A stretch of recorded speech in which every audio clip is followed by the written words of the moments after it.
Mau block के भिटारी गांव में हैं और जब गांव के अंदर हम प्रवेश करते हैं तो कंपोजिट विद्यालय के नीचे ही हमको गंदगी का अपार भंडार नज़र आने लगता है।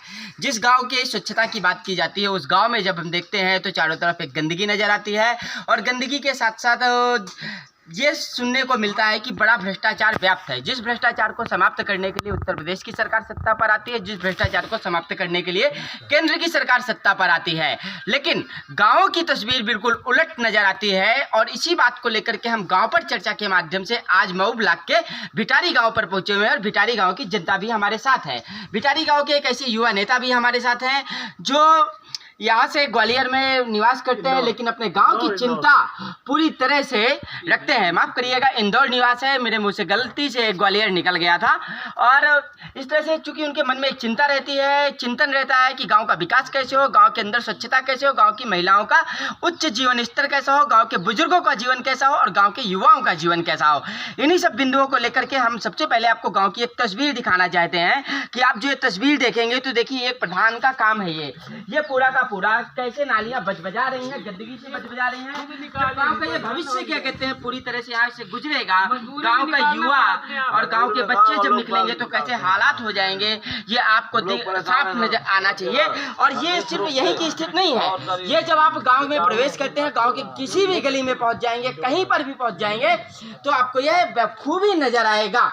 और यही तस्वीर आज हम प्रदेश की सरकार को और देश की सरकार को और जनपद के जिम्मेदार प्रशासन को दिखाना चाहते हैं कि आपकी नाक के नीचे और आपकी आंखों के सामने आखिर क्या कुछ गांव के अंदर घटित हो रहा है। मैं थोड़ा सा आपसे जानकारी चाहूंगा कि आखिरकार गांव के अंदर की तस्वीर क्यों नहीं बदल रही है, क्या वजह है?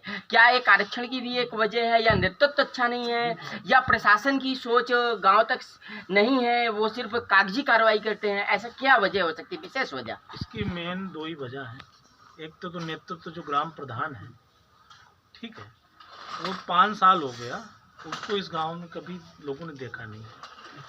कागजी काम होता है, अभी गौशाला बना है, उसमें 7 लोग की हाजिरी लग रही है, हाँ। लेकिन आ कोई नहीं रहा है, ठीक है। सफाई जीवन में यहाँ 5 साल में कभी कोई सफाई करने वाला आया नहीं। लेटरिन का पैसा कागज में पास हो गया, सफाई कर्मी तो होंगे, कभी नहीं आया। सफाई करनी है ये गाँव किसी ना किसी की हाजिरी कागजी बोल रहे हैं ना, कागजी।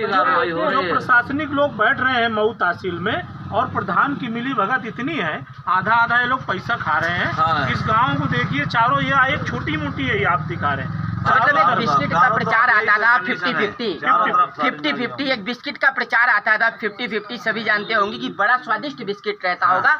तो मुझे ऐसा लगता है कि क्या वही बिस्किट का प्रचार जैसे है भ्रष्टाचार की 50-50 बड़ा स्वादिष्ट है वो भ्रष्टाचार। नरेगा से लेके रोड से लेके जितने भी काम हो से भ्रष्टाचार। उन्होंने उसने मकान खरीद लिया, दूसरी जगह उस प्रधान ने जमीन भी खरीद ली, और हम लोग पूछने जाएंगे तो बोलता है मैं ST केस लगा दूंगा। तो ये कौन, योगी जी देखेंगे कि मोदी जी देखेंगे कि कलेक्टर साहब देखेंगे? कोई देखने वाला नहीं। मैं एक बार कलेक्टर एक बड़ी बात निकल कर के आई है कि एक प्रधान है वो गांव का नेतृत्व करता है, लेकिन उसकी जुबान से निकलता क्या है कि मैं SC ST लगा दूंगा। मतलब ये एक बड़ी वजह है। 4 लोगों को लगा भी चुका, और 4 लोगों को लगा भी चुका, वो एक नेतृत्व करता होने के बावजूद, और SC ST जैसे केस का एक दुरुपयोग करता है। तो ये एक नेतृत्व करता अगर गाँव के अंदर होगा तो गाँव की आवाज उठेगी या मरेगी, ये बड़ा सवाल है। गांव की स्थिति बहुत खराब है, स्कूल टूट रहे हैं, रोड आगे खुदी हुई है, नाली न कभी कोई सफाई वाला यार। एक लोग बोलिए। हाँ, तो नाले जो उस पीछे हमारे पुराने घर के पीछे है, घर गिर गए लोगों के। ये उनके समाज से आए, आप इनसे भी पूछ सकते हैं जो सत्य है। दादाजी क्या नाम है आपका? देशराज नाम है। तो देशराज जी आप ये बताइए कि आखिरकार आपको ऐसा गांव चाहिए है या साफ स्वच्छ गांव चाहिए है? साफ स्वच्छ गांव चाहिए, कोई सफाई नहीं। और प्रधानमंत्री स्वच्छ भारत का नारा लगाते हैं, कोई नहीं आया आज तक यार। जमाने ज्यादा है साहब, कोई सुनने वाला नहीं, हम लोग परेशान है साहब। यहाँ सब कागजी काम है, कोई नहीं आता। अब ये देखिए गांव की जनता बोल रही है कि कागजी काम है। कागज के घोड़े किस प्रकार से आज भी दौड़ रहे हैं 21वीं सदी में, वैसे घोड़े तो विलुप्त होते जा रहे हैं। गांव में घोड़े बहुत कम दिखेंगे, लेकिन आपको क्या कहते हैं, अगर कागज का घोड़ा देखना हो तो कागज का घोड़ा आपको किसी भी जनपद में, किसी भी गाँव में मिल जाएगा। कागज के घोड़े में एक सफाई कर्मी सफाई भी कर देते हैं, और कागज के घोड़े में गाँव का विकास भी हो जाता है। जो ग्राम विकास अधिकारी है वो लोग कागजी इतना गौशाला का एक मुद्दा उठ रहा है यहाँ पर? गौशाला, नाम का गौशाला कह रहे हैं। अब देखिए जरा सा, ये नाम का गौशाला कह रहे हैं, अभी तक हम गौशाला पहुंचे तो नहीं है, लेकिन जो आवाज मिल रही है कि नाम का गौशाला है, ये एक बड़ी बात है।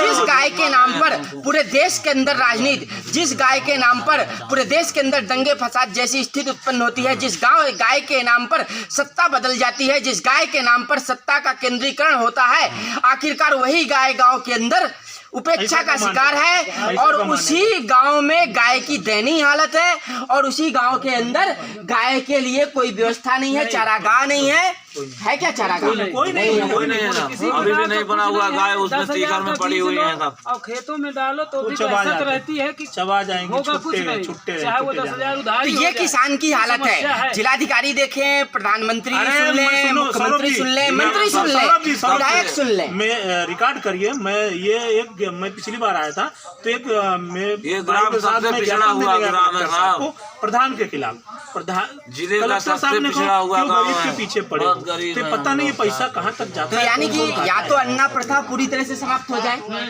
पूरी तरह से या तो अन्ना प्रथा समाप्त हो जाए, गायों का बंदोबस्त हो जाए, या फिर सरकार एक काम करे कि आपके खेतों का पूरी तरह से बैरिकेडिंग कराने का काम ही कर दे, कुछ तो कर दे कि आखिरकार किसान के खेत की जो फसल अन्ना पशुओं के द्वारा चट कर ली जाती है, तो कुछ ना करे तो उस धन का सदुपयोग किसान के खेत में कर ले, धन से बैरिकेडिंग करा दे।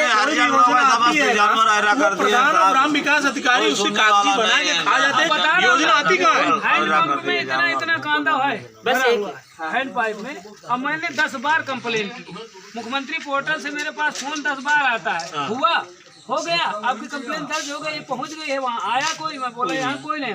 साल भर हो गया उस कंप्लेन को, अब फोन जरूर वहाँ से आता है, कार्रवाई नहीं। अर्थात वहाँ से कॉल आती है, रिंग आपकी बजती है, आप बार बार कहते हो कि नहीं हो लेकिन फोन बार बार आता है। फिर से वो कहते हैं हम अधिकारी के पास पोर्टल कर रहे हैं, अब पता नहीं वो करती क्या है, कुछ समझे भी नहीं आता है। तो ये मुख्यमंत्री जी को भी सोचना चाहिए कि गांव की जनता पूछ रही है कि पता नहीं वो करती क्या है, जो कॉल करती है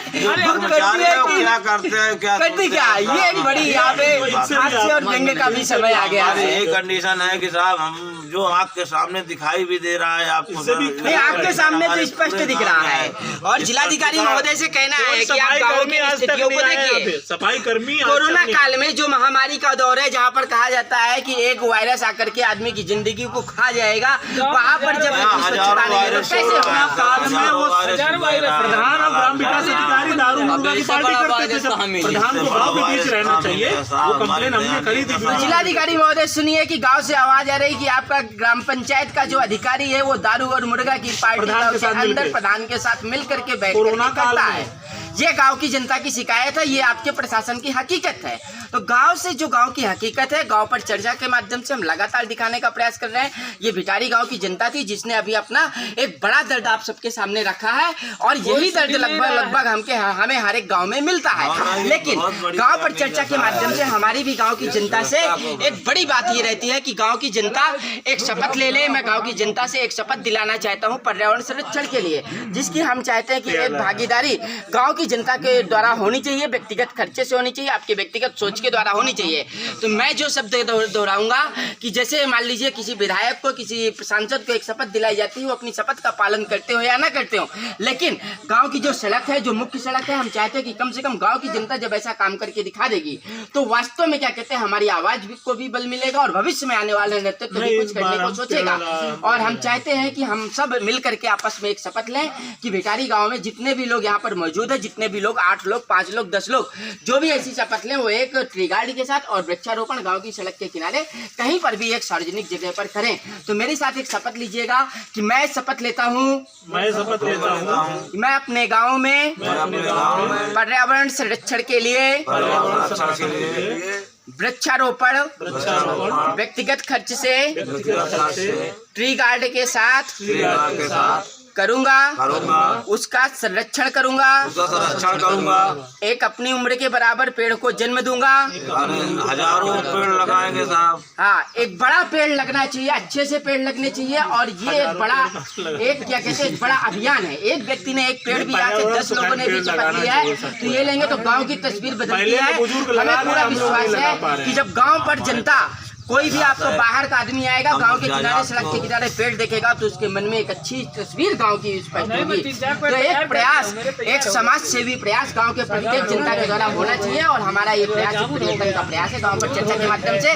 और गांव की जनता को गांव पर चर्चा के माध्यम से बताना यही है कि गांव के नेतृत्व को बदलने की जरूरत है। एक संवेदनशील नेतृत्व करता होना चाहिए और एक कोई अच्छा युवा होना चाहिए जिसकी सोच अच्छी हो, पढ़ा लिखा हो और जो जिंदगी के लिए काम करे, अच्छे समाज के लिए काम करे और युवा कल्याण से लेकर के सिंचाई की व्यवस्था से लेकर के पर्यावरण संरक्षण से लेकर के प्रत्येक मुद्दे पर गांव के अंदर काम हो सके। गांव पर चर्चा के माध्यम से इस संदेश को आप ज़्यादा से ज़्यादा लोगों तक प्रसारित करें। हम फिर मिलेंगे कहीं और किसी और गांव से, गांव की जनता के द्वारा ही, गांव की जनता के बीच से मिलेंगे। ऊपर के अधिकारी